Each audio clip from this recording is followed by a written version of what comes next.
ഇന്ത്യയും അമേരിക്കയും തമ്മിലുള്ള ട്രേഡ് ഡീലിനെ കുറിച്ചാണ് ഇന്നത്തെ മാധ്യമങ്ങളിലൊക്കെ പ്രധാന ചർച്ചാ വിഷയം.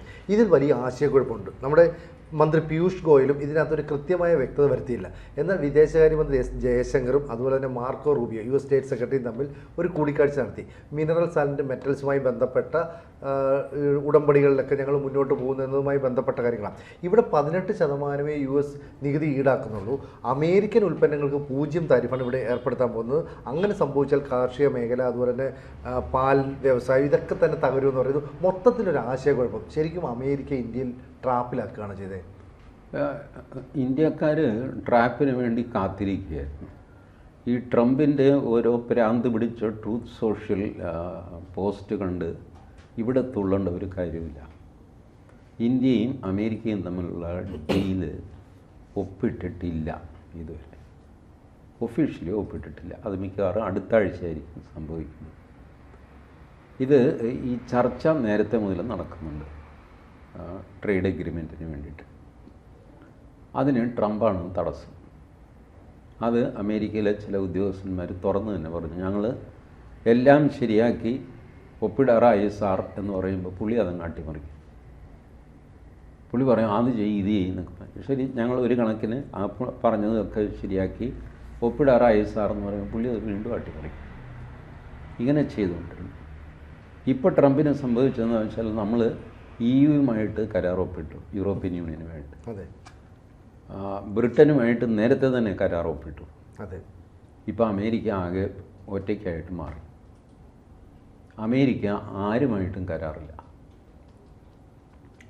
റഷ്യയായിട്ടില്ല, ചൈനയായിട്ടില്ല, ഇന്ത്യയായിട്ടില്ല, ബ്രസീലുമായിട്ടില്ല.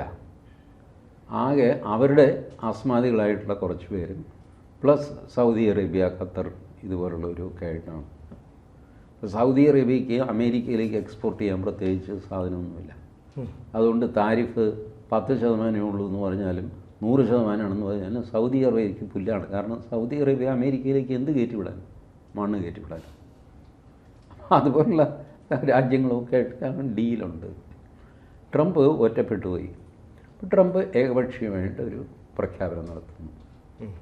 ഞങ്ങൾ ഡീല് അറൈവ് ചെയ്തു എന്നൊക്കെ പറയുന്നു. താങ്ക് യു മിസ്റ്റർ പ്രസിഡൻ്റ് എന്ന് പറഞ്ഞിട്ട് മോദി മറുപടി കൊടുക്കുന്നു. മോദിയുടെ മറുപടിയിൽ ഈ റഷ്യൻ ഓയിലിനെ പറ്റി ഒരക്ഷരം ഒന്നിനെ പറ്റിയില്ല. പുള്ളി ട്രംപ് ചെയ്യാത്തൊരു കാര്യത്തിന് പിന്തുണ പ്രഖ്യാപിച്ചു.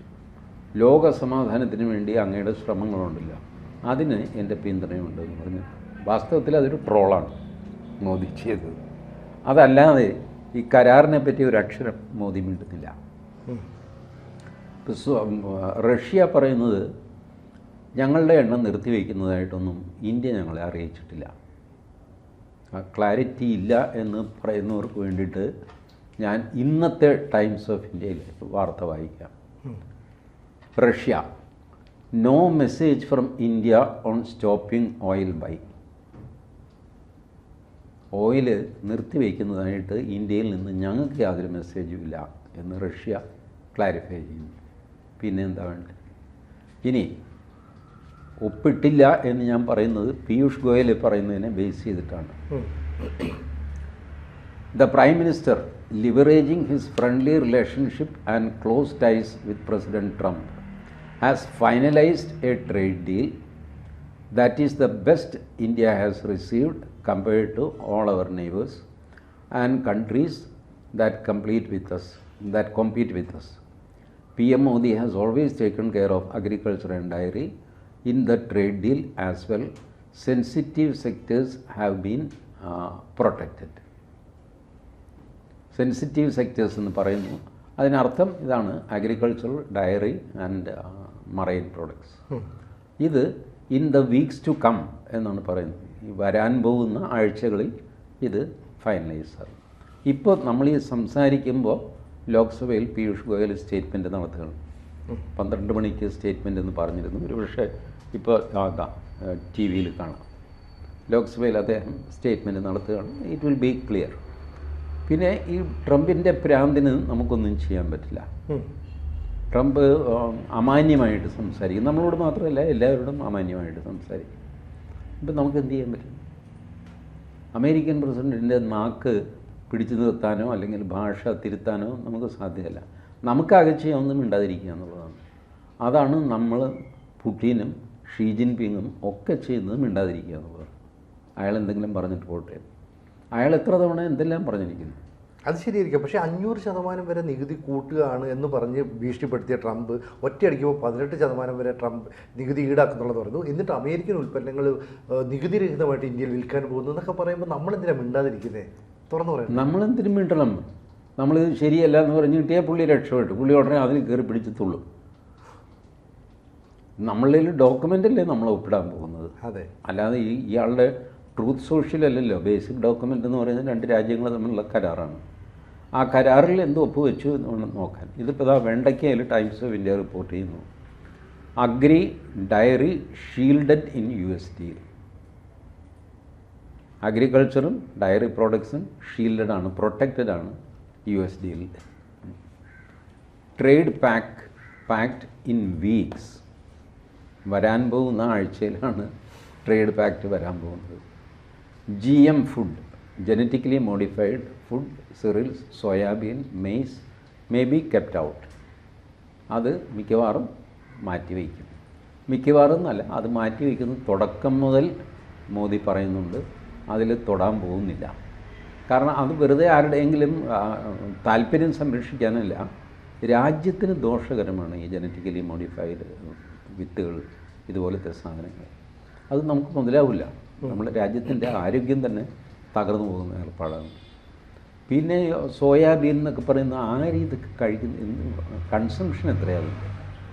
വളരെ നിസ്സാരമാണ്. അപ്പം ചിലതിലൊക്കെ ചില വിട്ടുവീഴ്ച ചെയ്തു. ഹാർലി ഡേവിഡ്സൺ മോട്ടോർ സൈക്കിൾ, അത് ട്രംപിൻ്റെ ഒരു വീക്ക്നെസ്. ഹാർലി ഡേവിഡ്സൺ നമ്മൾ 100% താരിഫാണ് ഹാർലി ഡേവിഡ്സൺ. ഈ 100% താരിഫ് ഇടയ്ക്കൊന്ന് എടുത്ത് കളഞ്ഞപ്പോഴും ഹാർലി ഡേവിഡ്സൺ ആരും മേടിക്കുന്നില്ല. കാരണം നമ്മുടെ ആൾക്കാർക്ക് നമ്മുടെ ബുള്ളറ്റാണ് comfortable. We are happy with ബുള്ളറ്റിൻ്റെ പെർഫോമൻസ് ഒന്നും ഹാർലി ഡേവിഡ്സൺ ഇല്ല. വലിയൊരു പണ്ടാരം ഉണ്ടാക്കി വെച്ചിട്ടുണ്ട് എന്നുള്ളതല്ലാതെ, അല്ലെങ്കിൽ ഒരു ഫോറിൻ ബൈക്ക് എന്ന് സന്തോഷിക്കുന്നവർക്ക് വാങ്ങാം എന്നുള്ളതല്ലാതെ അതുകൊണ്ട് വലിയ കാര്യമൊന്നുമില്ല. അപ്പോൾ അതൊക്കെ ചിലപ്പോൾ ഹാർലി ഡേവിഡ്സൻ്റെ ഡ്യൂട്ടി എടുത്ത് കളയണം. ആർക്കെങ്കിലും വേണമെങ്കിൽ 1-2 എണ്ണം മേടിച്ചോട്ടെ എന്നൊക്കെ പറഞ്ഞു. ഇതിൽ കവിഞ്ഞുള്ള വിട്ടുവീഴ്ചയ്ക്കൊന്നും ഇന്ത്യ തയ്യാറാവില്ല. ഇതിന് കാര്യം എന്താണെന്ന് വെച്ചാൽ ഇന്ത്യക്ക് അതിൻ്റെ ആവശ്യമില്ല. ഇപ്പോൾ അമേരിക്ക 50%, 500% എന്നൊക്കെ പറഞ്ഞ് ഈ ബഹളമൊക്കെ വെച്ചിട്ട് നമുക്ക് കാര്യമായ നഷ്ടമൊന്നും ഉണ്ടായില്ലെന്ന്. നമ്മളുടെ എക്സ്പോർട്ടിൽ ചെറിയൊരു കുറവ് വന്നു. നമ്മൾ ബാക്കി രാജ്യങ്ങളുമായിട്ട് കരാറുണ്ടാക്കി അങ്ങോട്ട് എക്സ്പോർട്ട് മാറ്റി. പിന്നെ ഇൻറ്റേർണൽ കൺസംഷൻ കൂട്ടി. എന്നിട്ടും ഒരു 10% വ്യത്യാസം വന്നില്ല. ഇതല്ലാതെ വലിയ ഡാമേജ് ഒന്നും അമേരിക്കയ്ക്ക് ഉണ്ടാക്കാൻ സാധിച്ചില്ല. 100% അമേരിക്കയിലേക്ക് മാത്രം എക്സ്പോർട്ട് ചെയ്യുന്ന മനുഷ്യനായിരുന്നു സാബു ജേക്കബ്. അതെന്താ മുടിഞ്ഞു പോയാൽ? ഇല്ലല്ല.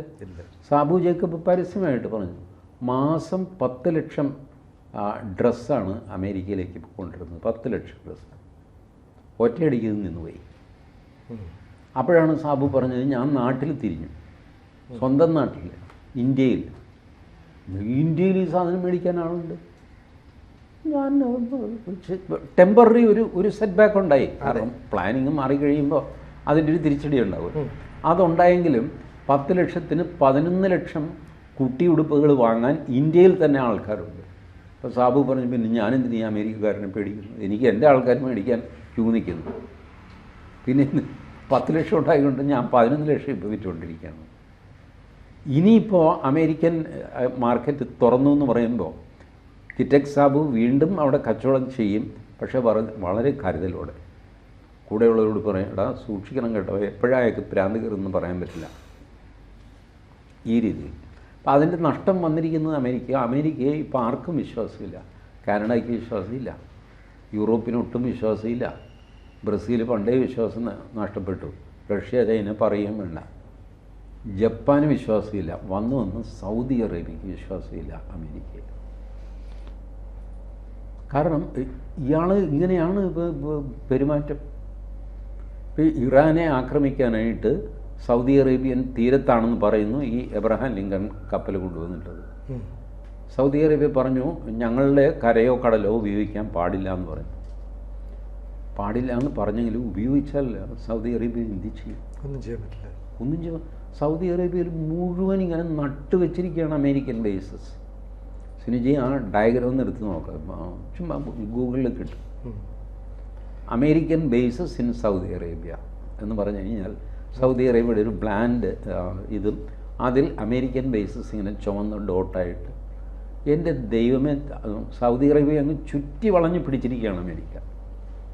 ഓരോ അടിക്കും അമേരിക്കൻ ബേസാണ്. അപ്പോൾ അങ്ങനെ സൗദി അറേബ്യക്ക് എന്ത് ചെയ്യാൻ പറ്റും? മെഡൂറോയെ പിടിച്ചുകൊണ്ട് പോകാമെങ്കിൽ മുഹമ്മദ് ബിൻ സൽമാനെ പിടിച്ചുകൊണ്ട് പോകാൻ ട്രംപിന് വലിയ നേരമൊന്നും വേണ്ട. പിടിച്ചുകൊണ്ട് പോയാൽ എന്ത് ചെയ്യും? ഒന്നും ചെയ്യാൻ പറ്റില്ല. ആര് തുണയ്ക്ക്? UAE തുണയ്ക്ക്, അവർക്ക് അതിനുള്ള പ്രാപ്തിയുണ്ട്. ദുബായ് ചെയ്യുമോ? ഖത്തർ ചെയ്യുമോ? ഖത്തറിലാണ് ഏറ്റവും വലിയ ബേസ്, ഉഡെയ്ദ്. ഖത്തറിലെ അമേരിക്കൻ ബേസ് കഴിഞ്ഞ് ബാക്കി വന്ന സ്ഥലത്താണ് ഖത്തറിൽ തമ്പുരാനിരിക്കുന്നത്. ഖത്തറിൽ ബാക്കി പിന്നെ വലിയ മലയും മണലാരണ്യവും ഒക്കെയാണ്. ഖത്തറിൽ സ്ഥലം കുറവേ ഉള്ളൂ. ആ ഉള്ള സ്ഥലത്തിൽ 1000 ഏക്കർ ഉണ്ടെങ്കിൽ 950 ഏക്കർ ട്രംപിൻ്റെ എയർബേസാണ്, ബാക്കി 50 ഏക്കർ ഈ തമ്പുരാനുള്ളൂ. അതാണ് ഗൾഫിൻ്റെ സ്ഥിതി. അപ്പോൾ ശരിക്കും പറഞ്ഞു കഴിഞ്ഞാൽ അമേരിക്ക ഒറ്റപ്പെട്ടു. പിന്നെ അമേരിക്കയുടെ ആശ്രിതർ ഇങ്ങനെ നിൽക്കുന്നുണ്ട് കുറച്ച് പേര്, ഇസ്രായേൽ കൂടെ. ഇത്രയൊക്കെ ഉള്ളൂ. അത് മനസ്സിലാക്കിയിട്ടാണ് ട്രംപ് തകിടം മറിഞ്ഞത്. യൂറോപ്യൻ യൂണിയനുമായിട്ട് നമ്മൾ കരാറിൽ എത്തിക്കഴിഞ്ഞപ്പോൾ ട്രംപിന് മനസ്സിലായി ഇനി ആ ബിസിനസ് നമുക്ക് നഷ്ടമാകാൻ പോവുകയാണ്. യൂറോപ്പ് അമേരിക്കയെ ധിക്കരിച്ചു തുടങ്ങി. നാറ്റോ ഏകദേശം അപ്രസക്തമായി. ഇസ്ലാമിക് നാറ്റോ ഉണ്ടാക്കാൻ നോക്കിയിട്ട് അത് ഇവർക്ക് പറ്റിയിട്ടുമില്ല അറബ് രാജ്യങ്ങൾക്ക്. ചുരുക്കി പറഞ്ഞാൽ അമേരിക്കയുടെ തന്ത്രങ്ങൾ തൽക്കാലം പാളി നിൽക്കുകയാണ്. അവർ തോറ്റുന്നൊന്നും ഞാൻ പറയില്ല കേട്ടോ. ഞാനൊരിക്കലും അവരെ അണ്ടർ എസ്റ്റിമേറ്റ് ചെയ്യില്ല. പക്ഷെ ഒരു കാര്യം ഈ നമ്മളുടെ ഹെൻറി കിസ്സിഞ്ചർ പറഞ്ഞിരുന്നു, വളരെ ഫേമസ് ആണ് അദ്ദേഹത്തിൻ്റെ. To be an enemy of America is dangerous, to be a friend is fatal. മാരകമാണ്. ശത്രുവായി കഴിഞ്ഞാൽ അപകടമാണെന്നേ ഉള്ളൂ, മിത്രമായി കഴിഞ്ഞാൽ മാരകമാണ്. ഇതാണ് അമേരിക്കയുടെ സ്വഭാവമാണ്. ഹിസ്റ്റോറിക്കലി എടുത്തിട്ട് ആണ് ഹെൻറി കിസ്സിഞ്ചർ ഇത് പറയുന്നത്. ഹെൻറി കിസ്സിഞ്ചർ അമേരിക്കയുടെ വലിയ നയതന്ത്രജ്ഞനായിരുന്നു ഹെൻറി കിസ്സിഞ്ചർ. അത് ആ ഒരു പാഠം എല്ലാവർക്കും ഉണ്ട്. ഇപ്പോൾ സൗദിക്കും യൂറോപ്പിനും ഒക്കെ സംഭവിച്ചതാണ്. They were friends with America. അതുകൊണ്ട് ആ റിലേഷൻ അവർക്ക് ഫെയ്റ്റലായി. നമ്മളെ വെറുതെ എനിമിയായിട്ട്, നമ്മൾ ന്യൂട്രലായിരുന്നു, നമ്മളെ എനിമിയായിട്ട് അമേരിക്ക അങ്ങ് പ്രഖ്യാപിച്ചു പാകിസ്ഥാനെ കൂടെ നിർത്താൻ വേണ്ടിയിട്ട്. അതുകൊണ്ട് നമുക്ക് ഡേഞ്ചറാണ് എന്ന് പറയാം, മാരകമല്ല. റഷ്യ, ചൈന ഒക്കെ ഡേഞ്ചറിൻ്റെ ലിസ്റ്റിൽ നിൽക്കുന്ന, മാരകമല്ല. മാരകത്തിൻ്റെ ലിസ്റ്റിൽ പോയത് ഈ പാവങ്ങളാണ്. Canada, Italy, France, Germany, UK, then Saudi, UAE, Australia, ഇവരൊക്കെയാണ് മാരക ലിസ്റ്റിൽ പോയത്. ഇവരൊക്കെ ഫ്രണ്ട്സ് ആയിരുന്നു. ചുരുക്കം പറഞ്ഞാൽ അമേരിക്ക കെണിയൊരുക്കിയതിന് ഇന്ത്യ തകർത്തെറിഞ്ഞു. പക്ഷേ ട്രംപിന് പിടിച്ചു നിൽക്കണമെങ്കിൽ എന്തെങ്കിലുമൊക്കെ ചെയ്തേ പറ്റൂ. തകർത്തെറിഞ്ഞു എന്ന് പറയുന്നത് ശരിയല്ല. നമ്മളുടെ സാമർഥ്യം കൊണ്ട് ആ കെണിയിൽ പെടാതെ നമ്മൾ തകർത്തെറിയുക എന്ന് പറഞ്ഞാൽ അവരുമായിട്ടൊരു കോൺഫ്ലിക്റ്റിൽ പോയി എന്നൊരു അർത്ഥം അതിന് വരുന്നു. അങ്ങനെയില്ല, നമ്മൾ പോയിട്ടില്ല. നമ്മൾ സമർത്ഥമായിട്ട് ചെയ്യുന്നത് ആരുമായിട്ടും വഴക്കില്ലാതെ സ്വന്തം കാര്യം നോക്കി ഇങ്ങനെ പോവുകയാണ്. അതിലാണ് ആ ഒരു നമ്മളുടെ പേഷ്യൻസിന് മുമ്പിലാണ് ട്രംപിന് അവസാനം വെച്ചകാലം പുറകോട്ടെടുക്കേണ്ടി വന്നത്. കാരണം അയാൾ പറയുന്നത് നമ്മളോട്ട് ചെയ്യില്ല എന്ന് പറയുന്നില്ല. എന്ത് ചെയ്യും? കൂടുതൽ വാർത്തകളും വിശേഷങ്ങളും നിങ്ങളിലേക്ക് എത്താൻ ABC മലയാളം സബ്സ്ക്രൈബ് ചെയ്യുക, ബെൽ ബട്ടണും അമർത്തുക.